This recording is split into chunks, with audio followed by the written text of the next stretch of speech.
என்னடா அது அவன் பொண்டாட்டி வந்து ஒன்னையே விசாரிச்சு எழுதுறாங்கிற மாதிரி நீ கட்சியில இல்ல யார சொல்றேன் இந்த பத்திரிகையில அடிக்கடி வந்து உட்காந்து பேசுறாங்க இல்ல அதுல அடுத்த பீஸ் இது வந்து உட்காந்துட்டு பேசுது.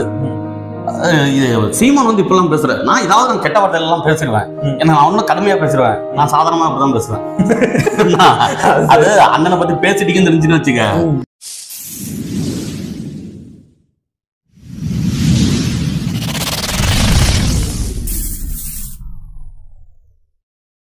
உறவுகளுக்கு அன்பு வணக்கம். வணக்கம். சொல்லிட்டோம். இன்னைக்கு என்ன ஒரு யூடியூப் சேனல்ல பார்த்தீங்கன்னா சேகுவாரா ஜெய்சங்கர் அப்படிங்கிற ஒரு ஐயா வந்து பேசியிருக்காங்க. அவங்க பேசியிருக்கிறத பார்த்தீங்கன்னா சீமானை பற்றி விமர்சித்து தான் பேசியிருக்காங்க. அது எப்படி பேசுறதுன்னா திமுகவையும் விமர்சித்து பேசணும், அடுத்த கட்சிகளை விமர்சித்து பேசுகிற மாதிரி நம்ம கட்சியை விமர்சித்து பேசியிருக்கிறத பார்த்தீங்கன்னா ரொம்ப கடுமையாக விமர்சித்து பேசியிருக்காரு. அதை பார்த்துருக்கீங்களா? நீங்கள் பார்த்தீங்களா அந்த சேனலை? பார்த்தேன். அதான் நீ வந்து காலையிலே என்கிட்ட சொன்னில்ல நம்மளோட இதில் வந்து கமெண்ட்ல வந்து போட்டிருக்காருன்னு சொல்லிட்டு அந்த பையன் பேர் என்ன சொன்னேன்? ஆமாம், காமராஜ் என்கிற ஒரு நபர் போட்டிருந்தாப்புல கமெண்ட்ல. அதை சொன்னதுக்கு அப்புறம் நானும் பார்த்தேன். நீ தான் எனக்கு அனுப்பி விட்டியா? அதை பார்க்குறேன். பார்த்ததுக்கு அப்புறம் பார்த்தீங்கன்னா எனக்கு சிரிப்பு வந்துட்டு என்ன தேர்தல் நேரத்தில் எல்லாம் வராங்கன்னா திடீர்னு இந்த தம்பி உட்கார வச்சு கேட்டுட்டு இருக்காப்புல பத்திரிகையாளர் இவர் அப்படின்னு சொல்லி அந்த சேகுவாரா ஜெய்சங்கர் அப்படின்னு சொல்லி இவர் ஒருத்தர் வந்து நல்லா குண்டா நல்லா பேசுறாரு. பேசும்போது ரொம்ப அக்கறையா பேசுற மாதிரியே பேசுவாங்கல்ல, அது போல வந்து ரொம்ப அக்கறை. அது இந்த சின்னம் போச்சா இல்லை என்னங்கிறதெல்லாம் வந்து நம்மெல்லாம் வந்து எந்த வருஷமும் பண்ணல. அவங்களே நான் தான் வந்து வாக்கு வைக்க போறேன் உனக்கு தெரியும். அதே போல நம்ம பிள்ளைங்க எல்லாம் வந்தாங்கல்ல அவங்க வாக்கு வைக்க போறாங்க. நம்மளோட வேட்பாளர்கள் பேசாம இருக்கிறாரு, நம்ம அண்ணன் பேசாம இருக்கிறாங்க. என்ன செய்யணுங்கிறது தெரியும், எங்க எண்ணத்தை எப்படி கொண்டு போய் சேர்க்கணுங்கிறது நமக்கு தெரியும். நம்ம எல்லாம் பேசாம இருக்கிறோம். இந்த பூவனுக்காக படம் பார்த்தியா? அதுல வந்து இந்த கடிதம் எழுதியிருப்பாள்ல, அந்த டூப்ளிகேட்டை கடிதம் எழுதும்போது என்னடா அது அவன் பொண்டாட்டி வந்து ஒன்னையே விசாரிச்சு எழுதுறாங்கிற மாதிரி நீ கட்சியில இல்ல யார சொல்றேன் இந்த பத்திரிகையில அடிக்கடி வந்து உட்காந்து பேசுறாங்க இல்ல அதுல அடுத்த பீஸ் இது வந்து உட்காந்துட்டு பேசுது. சீமான் வந்து இப்பெல்லாம் பேசுற நான் ஏதாவது நான் கெட்ட வார்த்தையில எல்லாம் பேசிடுவேன் ஏன்னா நான் ஒன்னும் கடுமையா பேசிடுவேன் நான் சாதாரணமா அப்படிதான் பேசுவேன். அது அண்ணனை பத்தி பேசிட்டீங்கன்னு தெரிஞ்சுன்னு வச்சுக்க அம்மா தரதான் விட மாட்டேன். அண்ணன்கிட்ட மட்டும் தான் நம்ம வந்து அமைதியா பேசுவோம். நீ வந்து சீமான் செட் பண்ணி இருக்கிறாரு, சீமான்லாம் செட் பண்ண முடியாது, ரெடி எல்லாம் பண்ணல. நாங்க டைரக்டா நாங்க அப்படி ப்ராடக்டே எங்களோட ப்ராடக்டே அப்படிதான், நாங்க உருவானதே அப்படிதான். நானும் வந்து சீமானை வந்து கேட்கிறேன் என்ன மாறுதல் நீங்க உண்டு பண்ணிட்டீங்க? ஏன்டா கத்துற? இப்ப என்ன உங்களுக்கு எல்லாம் பிரச்சனை? நம்ம நாம் தமிழர் கட்சி வீரியமா இந்த அளவு போயிட்டு இருக்குன்னு தெரியும்.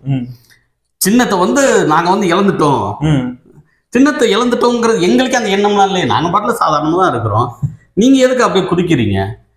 பிரபாகரன் வந்து என்ன உங்களுக்கு ஒரு ப்ராடக்டா? நீங்க ஒரு விளம்பர பொருளா எடுத்துட்டு போறீங்களா? விளம்பர பொருளா நீ பிரபாகரன் சொல்ற அளவுக்கு ஒரு சுதந்திரத்தை வாங்கி கொடுத்த யார் தெரியுமில? 2009க்கு முன்னாடிலாம் நீங்களாம் அப்பெல்லாம் போக முடியாது, பேரே சொல்ல முடியாது. நான் பலதை நான் சொல்லணும்னா எடுத்த வெளியில இப்போதைக்கு இதுல வந்து பேச முடியாது. அப்பெல்லாம் கொண்டு போய் வந்து ஒரு விஷயங்கள் அவரை பத்தி நம்ம வந்து கொண்டு போய் சேர்க்கணும் அப்படின்னா அவ்வளவு சுலபம்லாம் கிடையாது. என்னைக்கு சீமான் வந்து நாம் தமிழர் கட்சின்னு வந்துச்சோ வந்த சீமான் வந்து எடுத்து கொண்டு போய் என் தலைவன் பிரபாகரன் அண்ணன் பிரபாகரன் சொன்னதுக்கு அப்புறம் தான் தலை நீளம் பேசுற.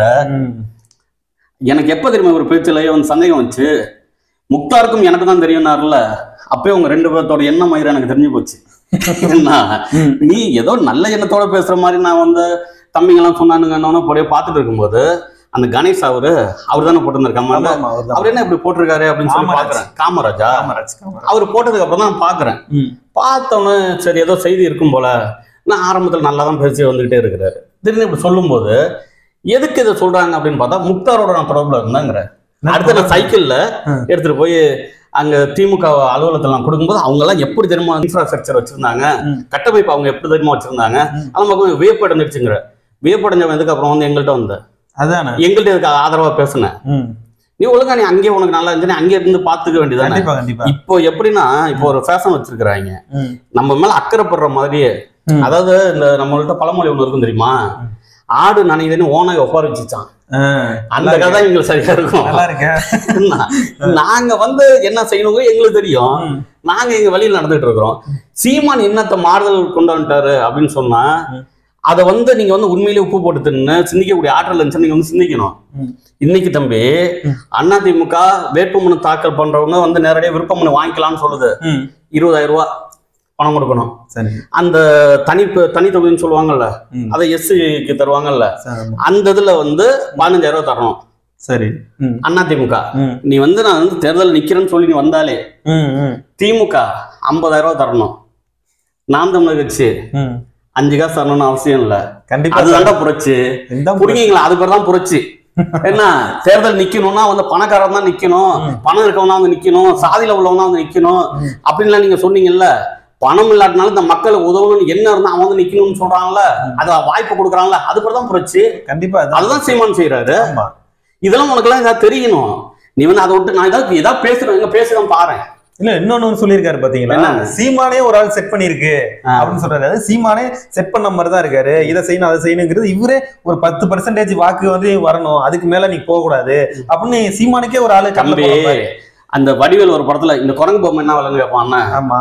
அதே போல இவர் எவனோ செட் பண்ணிருக்கான், இவரு கண்ணாடி நினைச்சிட்டு ஒன்னையும் எவனோ செட் பண்ணிருக்காங்க. அது ஐயோ நம்மளையும் சொல்லிட்டோமா சீமான பேரை சேர்த்துக்கிறான். அவ்வளவுதான் தவிர இது ஒன்றும் பெரிய விஷயம் இல்ல. கமெண்ட்ல எழுதுறதெல்லாம் அவர் ஒன்றும் படிக்கவே மாட்டாராம். விமர்சனமா இருந்தாலும் சரி, வாழ்த்துதா இருந்தாலும் சரி, எடுத்து வச்சு பார்க்கணும், படிக்கணும். அப்படி இல்லைன்னு வச்சுக்கேன் நீ வளர இல்ல, நீ வளரவே முடியாது.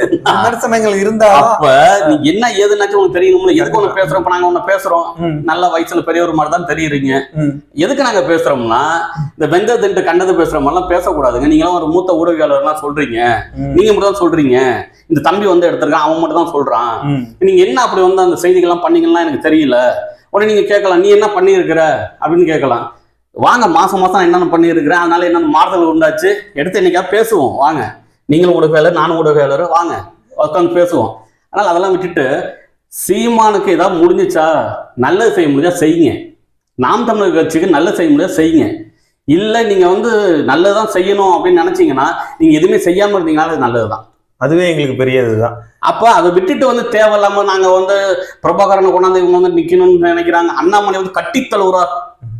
எதுக்கு இதெல்லாம் உனக்கு என்ன வேலை? தேவையில்லாதது எதுக்கு இது? அதாவது சம்மந்த நிலைமை இதுக்கு வந்து என்றவர் சீமான் வந்து சின்னத்தை இழந்து விட்டார், அவர் கட்சியை நடத்த தெரியவில்லை. நீ யார், எதுக்காக நீ வந்து ரொம்ப வருத்தப்படுற ராஜா? பக்கத்துல இருந்து நாங்கள் பார்க்குறோம், எங்களுக்கு தெரியும் கட்சி எப்படி நடத்தணும், என்ன செய்யணும். நீ நினைக்கிறாப்ப இந்த பெருசா வந்து பேண்ட்ல வரவங்க தான் வந்து சீமான கூட இருக்கிறாங்கலாம் நினைக்காது. அதெல்லாம் சில பேர், எண்ணக்கூடிய சில பேர். நீ வந்து மூச்சு காத்த வச்சு பார்க்கலாம், இந்த பக்கம் காத்து வருதா இந்த பக்கம் காத்து வருதா அப்படின்னு ஆசையில. ஆனா உண்மையிலே காத்துங்கிற நிறைஞ்சிருக்குது. கட்சி நாம் தமிழர் கட்சி உலகம் முழுவதும் நிறைஞ்சிருக்கு, நாங்க முழுவதும் நிறைஞ்சிருக்கிறோம். நாங்க முழுவதுமே அரணா இருந்து அண்ணன் கூட வேலையை பார்க்குறோம். உங்களுக்கு என்ன பிரச்சனை? நாங்கள் வந்து 25 ஆண்டுகளை வந்து கட்சி நடத்தி அந்த 25 ஆண்டுகள் தேர்தல் நின்று அந்த சின்னம் போயிடுச்சு எங்களுக்கு, அதையும் மீட்டு தாரான்னு இருக்கிறாரு. எங்களுக்கு சீமான் தான் ராஜா சின்னமே, எங்களுக்கு வேற யாரும் சின்னம் கிடையாது, எங்களுக்கு சீமான் தான் சின்னமே. தாராளம் கொண்டு போய் நம்ம சேர்க்க முடியுமா? கண்டிப்பா 2 மணி நேரத்திலேயே சேர்த்துருவோம். நாங்க 2 மணி நேரம் தான். இவனே சொல்றாங்க பார்த்துக்கிட்டீங்களா? இல்ல அப்ப இந்த தம்பியே சொல்றாங்க போது அப்போ இதோட பெரிய அண்ணன்கள்லாம் எவ்வளவு வேகமா வந்து வேலை இல்ல. அவங்க அந்த ஐயா சொல்றாங்க வேற, இன்னொன்னு சொல்றாங்க, இளவட்டு பசங்க எல்லாம் என்ன விமர்சிக்கிறாங்களா, ஏன் இப்படி எல்லாம் விமர்சிக்கிறாங்க, நீ எப்படினாலும் பேசுங்க அப்படிங்கிறாங்க. நான் எங்களுக்கெல்லாம் தலையெழுத்தா? உங்களை தனிப்பட்ட முறையில் நாங்க விமர்சிக்கணும் போகணும் அப்படின்னு எதுவும் தலையெழுத்தா? அது உன்னோட நீ வந்து அவர் வந்து திட்டுற, நீ இப்பதான் திட்டுற. அவரெல்லாம் யாருன்னே தெரியாது, அவர் மூஞ்சில எனக்கு முன்ன மட்டும் தெரியுமா, இவெல்லாம் ஒரு ஆளா அப்படின்னு நீ வந்து நினைக்கிறவன் மனசுக்குள்ள ஆள் மனசுல நினைக்கிற.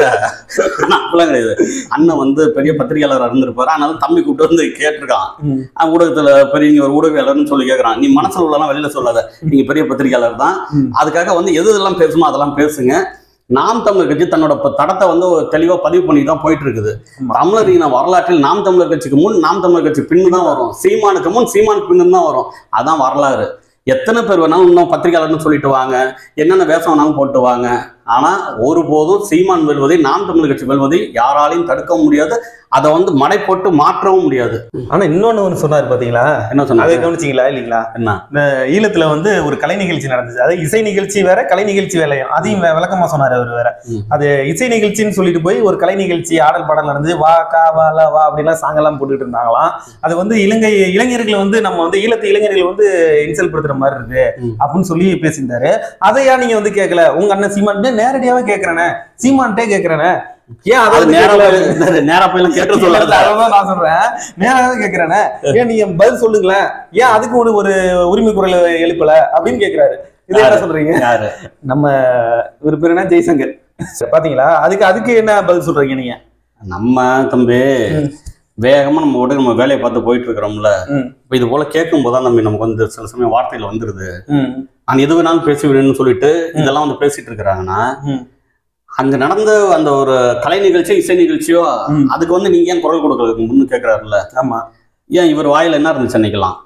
எவனாவது ஏதாவது வச்சு திணிச்சிருந்தானா? ஏதாவது புரோட்டா கராட்டா இல்ல கொல்கட்டை எதுவும் வச்சிருப்பாரு கூட? நீ தானடா கேட்ட. இல்ல அவர் கேட்கிறாரு, அதுக்கு பதில் நம்ம கொடுக்கணும்ல. அதுக்கெல்லாம் பதில்லாம் வந்து தம்பி ஒன்னே ஒன்று சொல்றேன். பள்ளி கத்துனா பஞ்சாங்கத்தை பார்க்கலாம், பண்ணி கத்துறதுக்கெல்லாம் வந்து பஞ்சாங்கத்தெல்லாம் பார்க்க முடியாது தம்பி. எப்படின்னு என்ன அது அப்படிதான். நீ அப்பப்போ வருவ எந்திரிச்சு தூங்கி வேற என்னமோ கேட்க சொன்னாங்களே, வேற என்னமோ எவ்வளவு காசு கொடுத்தாங்க? காசு கொடுத்ததுக்கு மேல நீ கூற ராஜா. நான் ஒரே வார்த்தை தான் சொல்றேன்ல, நீங்க வந்து கேளுங்க, எல்லாத்தையும் சீமான் தான் கேட்கணுமா? டிஎன்ஏ டெஸ்ட் எடுக்கிறது வந்து யாருன்னு கேக்குறீங்க? நீ சொல்லு, யார் எடுப்போம்? அவர் ஏன் தனி அத நான் இன்னும் வந்து இதுக்குள்ள வரல, அண்ணி வரல, கையில் எதுவுமே நம்ம வந்து அறிவிக்கல. அதுக்கு முன்னாடியே நீங்களாம் வந்து இந்த பேச்சு பேசுறீங்கன்னா அறிவிச்சா என்ன தப்புன்னு கேக்குறேன். நீ எங்களுக்கு ஆதரவா இருந்ததுக்காப்புல இருந்த தம்பி, இன்னைக்கு எதிராக நின்று பேசிட்டு இருக்கீங்க. பல பேர் எங்களோட ஒரே தட்டுல உட்காந்து சாப்பிட்டோம், ஒரே இலையில வந்து சாப்பிட்டோம் அண்ணன் கூடயே. இன்னைக்கு வந்து எதிராக நின்று பேசுறான். அப்ப இது போல சூழல்ல இருக்கும்போது யாரை நம்பலாம்? கண்டிப்பா யாரை நம்புறாங்க? இப்போ எவ்வளவுதான் பிரச்சனைகள் வந்தாலும் தம்பி, இப்போ வந்து விஜயகாந்த் மனைவி இருக்கிறாங்கல்ல, அவங்கதான் வச்சு கட்சியை காப்பாத்துறாங்க. விஜயகாந்த் கூட வந்து ஒன்னா தின்னு உணவு இருந்தனால பல பேர் விட்டுட்டு போயிட்டான். அவர் இறந்தனி கூட வரல. சரியா சொல்லி. இப்ப இந்த வரலாறு நம்ம அரசியல் வரலாறு பார்க்கணும்ல.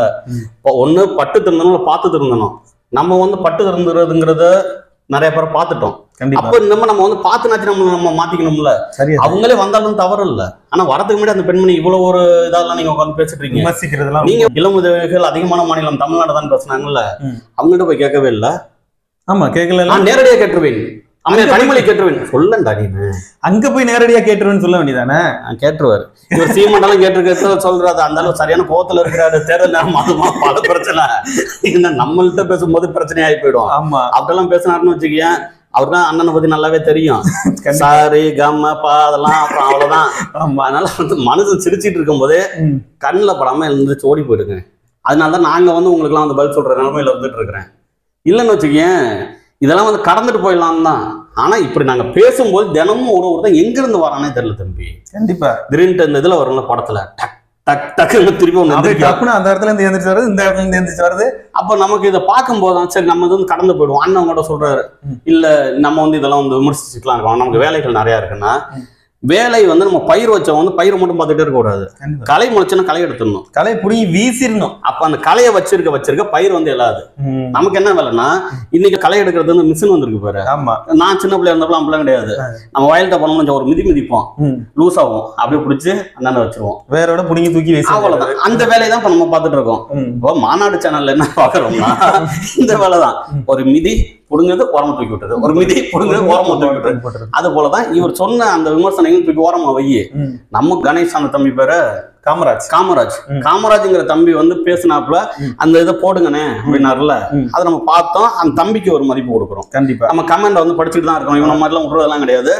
நிறைய பேர் எழுதுறதையும் படிக்கிறோம், கூலிக்கு எழுதுறவங்களையும் படிக்கிறோம், உண்மையான எழுதுறதையும் படிக்கிறோம், எல்லாத்தையுமே நம்ம படிக்கிறோம். கண்டிப்பா எதையும் கடந்து போறது கிடையாது. நான் உறுதியா நான் படிக்கிறேன். நான் 12 மணிக்கெல்லாம் உட்காந்து படிச்சு சிரிச்சுக்கிட்டே இல்லை, நானுமே படிச்சு தான் பார்த்துட்டு இருக்கேன். அப்ப இனிமே வேற எது வேணாலும் பேசுங்க. அப்படி இல்ல விவாதம் வந்து ஒண்ணு பேசணும்னா நீங்க பெரிய பேச்சாளரா இருக்கீங்க, பெரிய ஊடகவியலாளரா இருக்கீங்கல்ல, நான் தயார். எந்த இடத்துல எப்படி வேணாலும் வந்து நம்ம வந்து பேசுவோம். பேசி சீமான்ட்டு வந்து என்னத்தை நம்பிக்கை வச்சு உங்களெல்லாம் கெடுத்தாரு, எந்த விதத்துல உங்களுக்கு வந்து நம்பிக்கை போச்சு நீங்க பேசுங்க. ஏன் நீங்க எல்லாம் இப்படி பேசுறீங்க அப்படிங்கிறதுக்கு உண்டான காரணத்தை நான் அழகா எடுத்து வச்சு பேசுறேன். மக்கள்கிட்ட வைப்போம், மக்கள் எடுத்துக்கிட்டோம். சரியா? கண்டிப்பா விளக்கம் முடிஞ்சிச்சுல? விளக்கம் முடிஞ்சிருச்சு. நன்றி, வணக்கம். வணக்கம்.